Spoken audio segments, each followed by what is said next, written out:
সম্মানিত পুলিশ নারী কল্যাণ সমিতির সদস্যবৃন্দ, পুলিশ পরিবারের সম্মানিত সদস্যবৃন্দ এবং সম্মানিত ঊর্ধ্বতন পুলিশ কর্মকর্তা বৃন্দ, আসসালামু আলাইকুম।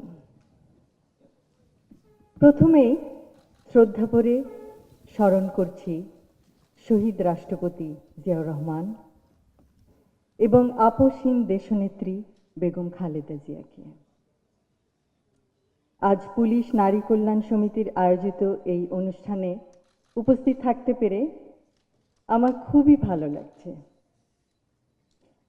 অভিনন্দন জানাই সকল সদস্যকে তাদের নিরলস প্রচেষ্টায় সমাজের বিভিন্ন পর্যায়ে অবদান রাখার জন্য।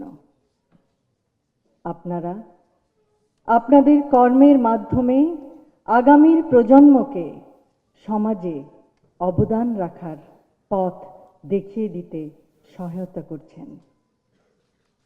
অতীত, বর্তমান ও ভবিষ্যতের সামাজিক উন্নয়নের লক্ষ্যে গৃহীত সমাজ সেবামূলক আপনাদের পরিকল্পনাগুলি সমন্বিতভাবে একটি সুন্দর, সুস্থ, মানবিক সমাজ গঠনের ভিত্তি।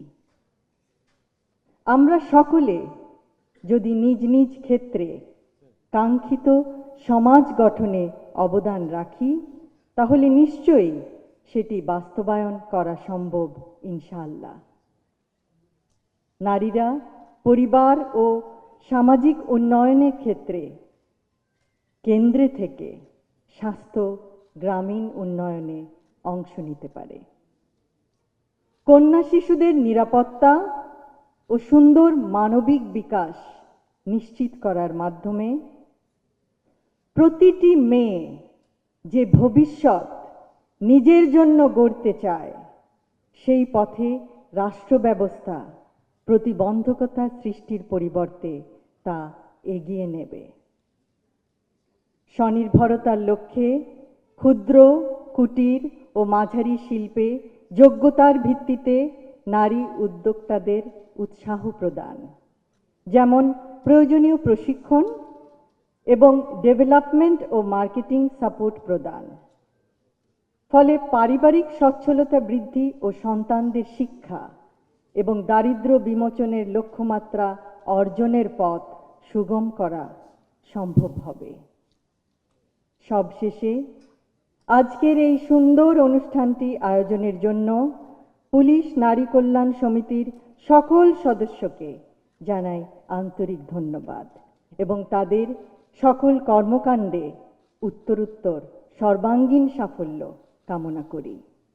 আমাদের মাঝে আজকে পুলিশ নারী কল্যাণ সমিতির সভানেত্রী অধ্যাপিকা নাসিমা ফেরদৌসী উপস্থিত নেই। আমরা তার আশু রোগ মুক্তি কামনা করছি মহান আল্লাহ তাআলার কাছে। সকলকে ধন্যবাদ।